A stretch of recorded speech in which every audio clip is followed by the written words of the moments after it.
Good morning, everybody. I need to start off this morning on a bit of a sobering note. Many of you probably received a letter in the mail this week talking about some of the experiences we've had in the church over the last month in regards to weather. We are a big community here. We're open 9 to 9, 7 days a week. About 7,000 people come through the doors. And when we have weather like we've had, the activity slows down and in one case even ceased. And that all relates to financial reduction as well. Our biggest service of the year is our Christmas Eve service, and that usually brings in about $15,000, which helps pay for the holiday expenses. This year, because of the weather on that day, it brought in $3,700, which is a tremendous hit to the budget. And we also had several Sundays where the same case took place. So I'm not standing up here asking you to give money, although that would be nice. But just so that you're aware of the challenges that we all face. This is our home. And keep us in your prayers. Just see us moving through this difficult time. And if you can help financially, that would be great. On top of it, with the severe cold, we had just skyrocketing utility expenses. Our gas bill topped $10,000 for the first time since I've been here. And it looks like the January bill will probably be in that same area. So there you have it. At the same time, does anybody feel it's a bit chilly in here today? Yeah. Well, I want you to know we didn't do that to help this appeal. I don't know what happened. Christine, do you? Well, anyway, it's cold. So, part one, finished. When people train baby elephants, the trainer takes a huge, thick rope and ties it to one of its legs, and then ties the other end of the rope to an iron stake that's driven deep into the ground in order to confine the baby elephant to a certain space so it doesn't wander off. No matter how much the elephant tugs and pulls and struggles and strains, it can't move beyond the confined area. Well, the elephant grows up and it becomes this huge, big, powerful mammoth. And the trainers learn that simply by tying a heavy string or a very small rope to its leg and to the iron spike, the elephant would remain in that confined area, even though it could easily snap the rope with very little effort. Now, isn't that an interesting fact about elephants? But I don't tell it to you as a study in nature, but rather the elephant's mind operates by the same principle that our mind operates. The elephant believes that it can't move beyond the confined area, so it doesn't even try. Now, many of us, as we were growing up, when we were young, our impressionable minds took in certain statements by other people or certain limitations. We came to believe that they were true, whether they were true or not. And in doing so, we have limited ourselves to a very confined emotional area, so to speak.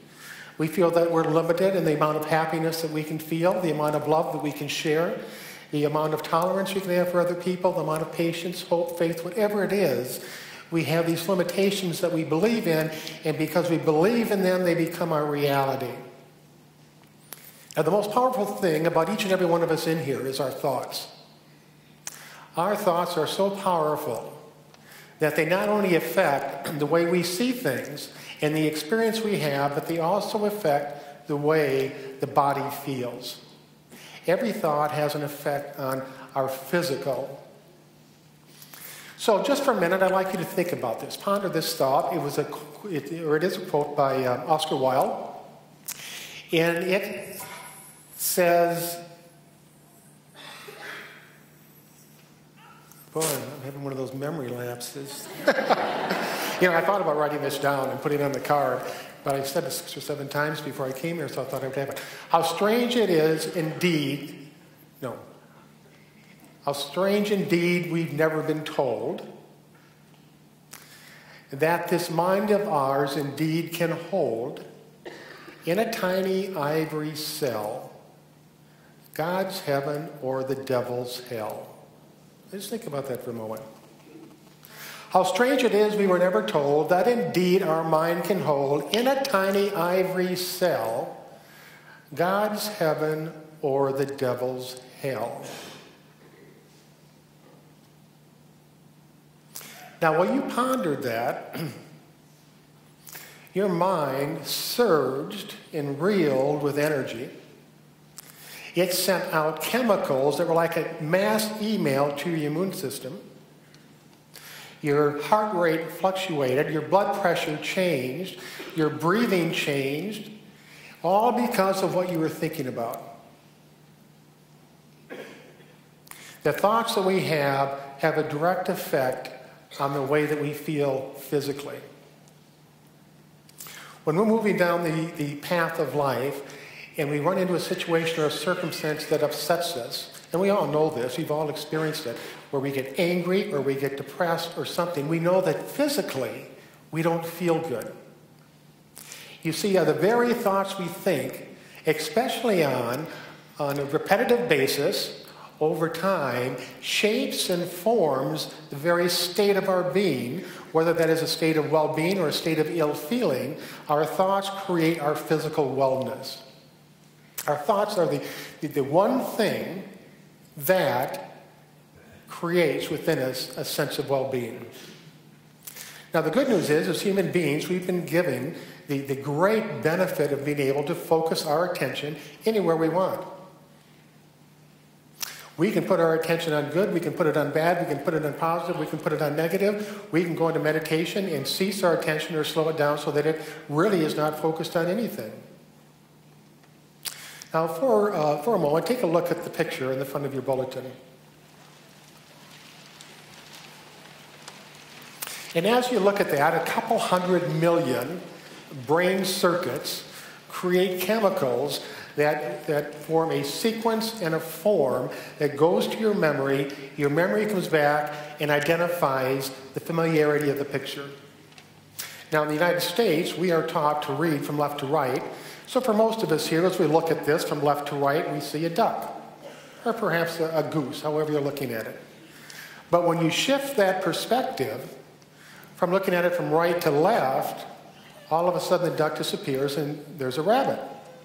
Does everybody get that? Well, it's the same thing that happens when we go through life. It's we are locked into a way of seeing things. That is our belief system that we were raised with. And many times we can look at things one way and we can feel disgusted or we can feel irritated or we can feel even ill. But simply by shifting our perspective, by changing our mind, we can see it in a whole different way. Now, this was Jesus' primary message. His whole message was to the people, change your mind.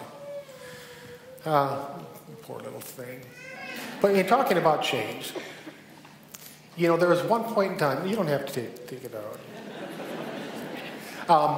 There was one point in time, each and every one of us was exactly like that.